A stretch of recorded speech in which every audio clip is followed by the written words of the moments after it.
capacitação tecnológica, integração lavoura-pecuária-floresta. Nosso assunto hoje é a fertilização das áreas de pastagem.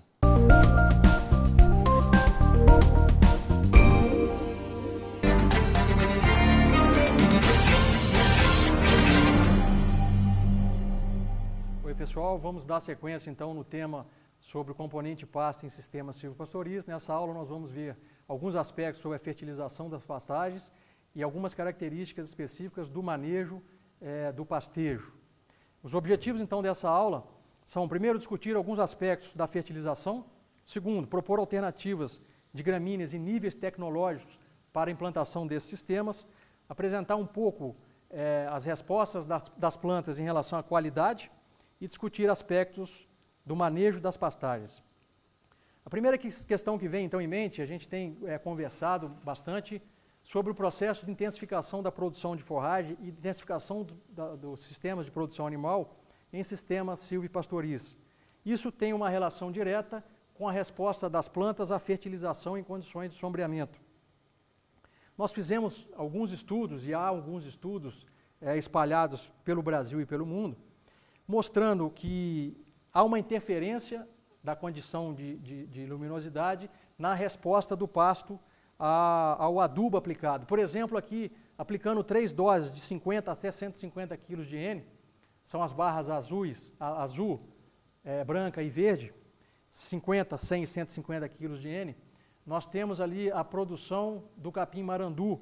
Percebam que as respostas são diferentes conforme o nível de sombreamento. No primeiro caso, no sol pleno, há uma resposta praticamente linear ao adubo aplicado. No segundo caso, a resposta já é quadrática, ou seja, quando se passa de 100 para 150 kg de N, não há resposta do pasto. E quando se sombreia com 54%, ou seja, numa condição de sombra muito intensa, praticamente não há resposta nenhuma. Outro estudo mostrando aqui, esse feito fora do país, mostrando que para a braquiária brisanta também, aqui só com e sem adubação em solo de baixa fertilidade, um comportamento muito parecido com o visto anteriormente. Para o primeiro caso, no sol pleno, a adubação tendo uma repercussão, um aumento muito acentuado na produção de forragem, com a sombra intermediária ou moderada de 40%, uma resposta um pouco menor, mas ainda uma resposta interessante, e a sombra de 70% praticamente inibindo a planta de metabolizar o nutriente a mais que está sendo colocado no pasto. Aqui são taxas de acúmulo de forragem, quilo por hectare dia, em pastagem de braquiária decumbens, conforme o sombreamento também, com e sem adubo. Mais uma vez, no sol pleno, uma resposta bastante acentuada. Com sombra de 20, um sombreamento até modesto, uma resposta também modesta, e com sombreamento de 70, simplesmente não houve resposta ao fertilizante aplicado. Mais um trabalho mostrando o efeito do nitrogênio, isso, todas as plantas, e aqui era capim Tanzânia, submetidas à adubação com nitrogênio, fósforo e potássio, mostrando que apenas o nitrogênio foi efetivo em aumentar o acúmulo de forragem, fósforo e potássio praticamente ou não tiveram efeito algum sobre o acúmulo de forragem.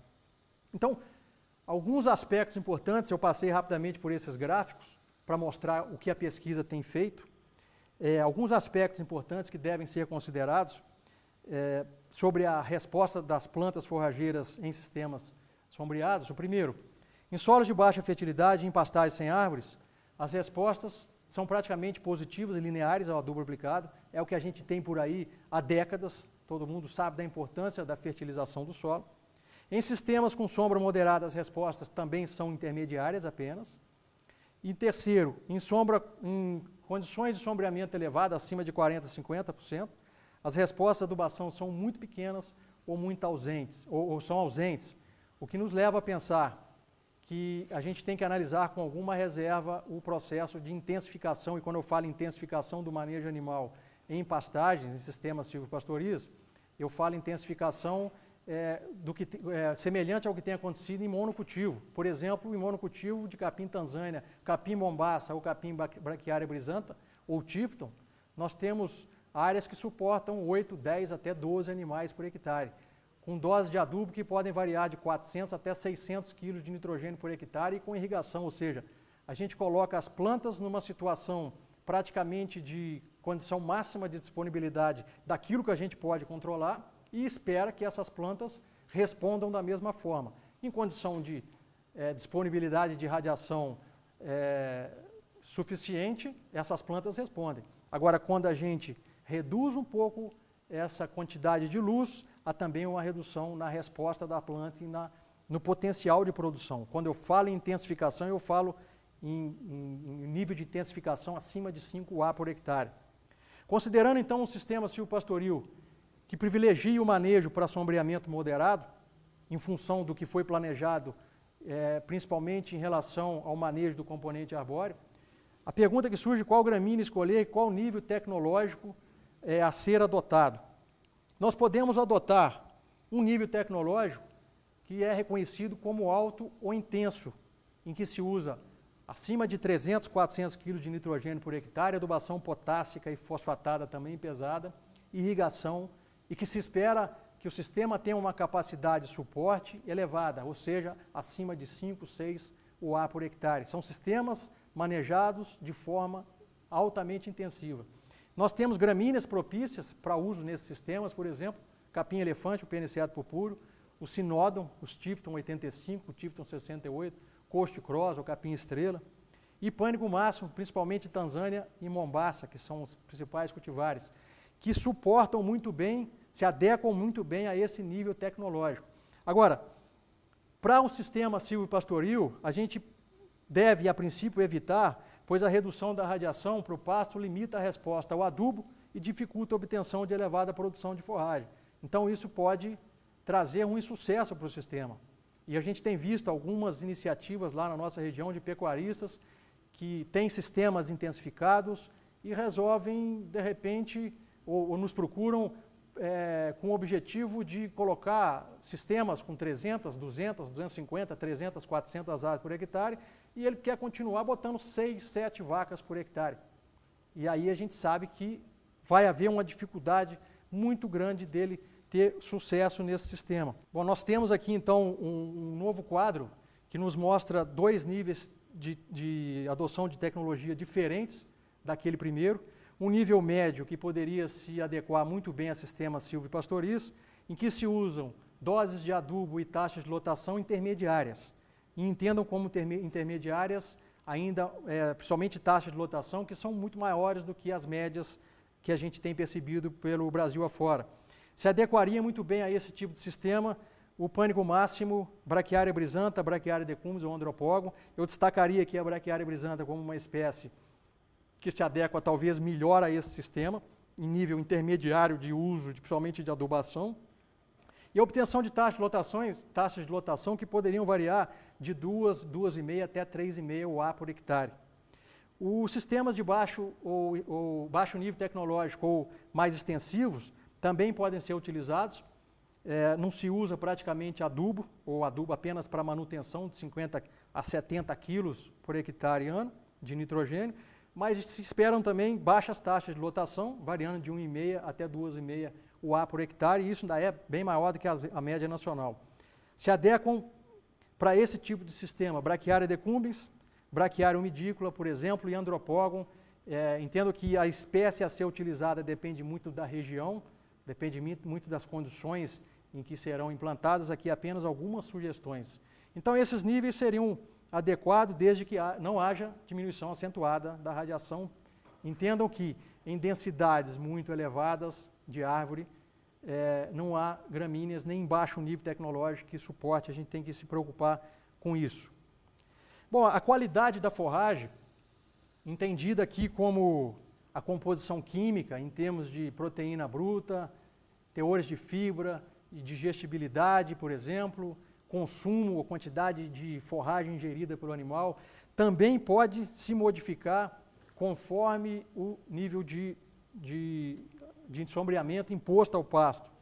Eu trago aqui diretamente os valores de proteína bruta, que são o que é o nutriente mais diretamente influenciado pela condição de sombra em sistemas silvopastoris. Por exemplo, um sistema que variou de sol pleno a 70% de sombra, o nível de proteína bruta saiu de 9,7% até quase 15% de proteína. Isso é braquiária decumbens, ou seja, um nível bastante acentuado. Em contrapartida, teores de fibra em detergente neutro, que são teores de fibra da forragem, teores de lignina, que é um componente antinutricional também para o animal, né? Não é bom para o animal, embora para a planta seja essencial. E a digestibilidade praticamente sem alterações. E isso é uma média também de o que acontece em vários trabalhos, praticamente sem alteração nos teores de fibra e lignina na digestibilidade e com alteração acentuada do teor de proteína bruta. Por exemplo, outro trabalho, os teores de proteína bruta aumentando em torno de 30%, quando se comparam sol e sombra. FDN, menos 3,7%, ou seja, praticamente se manteve estável o teor de FDN. Nesse caso, a digestibilidade aumentou em 11%. Bom, esse quadro mostra também um aumento significativo nos teores de proteína bruta do pasto, quando comparado ao sol pleno e os teores os níveis de sombra por leguminosas, variando de 9,5% até 12% de proteína bruta na matéria seca. E quando a gente compara os níveis de proteína bruta em quilos por hectare, a gente percebe que a sol pleno tinha 141 quilos contra 321 quilos por hectare na condição de sombreamento por leguminosas. Certamente, embora haja um efeito por si só da sombra, há também um efeito proeminente aqui do processo de fixação biológica do nitrogênio pelas leguminosas, disponibilizando ou aumentando a quantidade de nitrogênio no solo, que, consequentemente, tem um efeito sobre o teor proteico da planta. Aqui, novamente, teores de fibra e a digestibilidade da forragem sem alteração, independentemente do nível de sombra. Os teores de FDN variaram aqui de 72 a 73, isso é estatisticamente não significativo, assim como a digestibilidade, que ficou em torno de 44%. Então, um resumo dessas variações, a gente tem aqui nessas informações. Primeiro, o sombreamento aumenta teores de proteína bruta. Entendam, quando eu falo sombreamento, não é só sombra por si só, mas um efeito benéfico da árvore em diferentes características, desde uma leguminosa que pode fixar biologicamente o nitrogênio, até a sombra que interfere diretamente, por exemplo, na síntese de molécula de clorofila, e a clorofila tem nitrogênio, que sai lá na proteína bruta, até a sombra contribuindo para a maior conservação de umidade no solo e favorecendo os processos de mineralização de nutrientes. Isso tudo favorece a absorção de maior quantidade de nitrogênio pela planta. Teores de fibra praticamente tendem a diminuir, mas há uma contradição muito grande na literatura, assim como a digestibilidade, que depende de uma série de fatores, além do valor nutritivo. Depende da espécie, época do ano, percentagem de sombra, idade e das suas interações. Então, não há uma tendência muito clara no que acontece com a digestibilidade, assim como no consumo de matéria seca pelos animais. Teoricamente, o aumento do teor proteico é extremamente favorável ao aumento do consumo, mas a estrutura do pasto, com principalmente alongamento de caule e distanciamento das folhas, dos níveis de inserção de folhas, cria uma estrutura menos favorável ao pastejo, por exemplo, do que um pasto em condição de sol pleno, que tem uma densidade maior, uma altura menor e uma densidade maior, que favorece a apreensão de forragem pelos animais. Os resultados ainda são contraditórios, nós precisamos avançar um pouco mais os estudos nessa área aí. Nós passamos agora, então, a fazer algumas considerações importantes sobre o manejo da pastagem. Entendam como manejo as medidas e práticas adotadas para otimizar o desempenho de um sistema, aqui no caso nosso, o sistema de pastagem. A gente sabe que manejar a pastagem é uma tarefa difícil, porque ela significa conciliar demandas. Primeiro, a demanda do próprio pasto, que seria a manutenção de folhas para poder continuar produzindo pelo processo de fotossíntese e aumentar a produção de forragem, de matéria seca no caso. E segundo, manter folha no pasto para que o animal vá lá e pasteje e retire essas folhas, ou seja, o consumo é necessário para a produção animal. Então, o manejo da pastagem nada mais é do que conciliar essa demanda de pasto e animal no mesmo sistema. Ambos procuram a folha. Então, nós estamos aqui para conciliar e fazer com que não haja nenhum processo de degradação no pasto, nem tampouco um processo de subnutrição dos animais que dependem também desse pasto para se alimentar. O primeiro ponto que que é importante nesse processo é o método que a gente vai implementar no pasto para colheita da forragem pelos animais. Basicamente, nós temos dois métodos diferentes, que é o método de lotação rotacionada, ou pastejo rotacionado, como dito aí há muitos anos, versus o método de lotação contínua, que é o mais tradicional. O método de lotação rotacionada preconiza, então, a divisão da pastagem em vários piquetes, em número que pode variar de 2 no pastejo alternado, por exemplo, até 30 ou 31, por exemplo, no pastejo de um dia.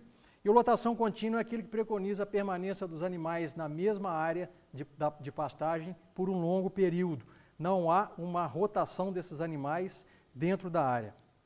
Em taxas de lotação baixa, ou seja, com baixo número de animais por hectare, o que os trabalhos mostram é que há um rendimento animal similar. Não há uma vantagem evidente para um ou outro sistema em baixas taxas de lotação. Na medida que a gente aumenta a taxa de lotação, e a gente está falando de um aumento na intensificação do uso da área de pastagem, por meio de uso da adubação e etc., há condições diferentes para cada sistema. Por exemplo, sob o método de lotação contínua, que os animais permanecem na área por um longo período e eles determinam o local aonde eles vão pastejar, a mesma população de perfilhos pode ser pastejada com alta frequência, ou seja, há um consumo da rebrota muito frequente e isso pode ameaçar a persistência do pasto. A frequência de pastejo pode ser não sustentada, então, por longos períodos. É uma condição de superpastejo em algumas regiões, alguns locais desse piquete grande que permanece por um longo período com os animais. Os animais têm a capacidade de selecionar o local que ele vai pastejar conforme a percepção que ele tem do local e normalmente ele volta nas partes mais novas, ou seja, nas partes recém-brotadas e altas taxas de lotação vai aumentar a frequência de retorno em áreas recém-brotadas que pode levar o pasto à degradação. Portanto, em condições de alta taxa de lotação, nós devemos optar pelo pastejo de lotação rotacionada, que melhora a uniformidade de pastejo na medida que nós restringimos uma área pequena para um grupo maior de animais, aumenta a eficiência de uso da forragem, não há áreas superpastejadas e subpastejadas, porque nós obrigamos os animais a pastejar por igual uma área menor, e há um controle do período de crescimento das plantas, que é um período de crescimento das plantas, é o manejador do pasto que vai determinar, em função do período de descanso de cada piquete. Em função, por exemplo, do nível de adubação ou das condições de chuva, de umidade do solo, nós podemos deixar a planta rebrotar em um determinado piquete por maior ou menor período. Então, há um controle melhor da eficiência de uso quando as taxas de lotação são altas no pastejo de lotação rotacionada.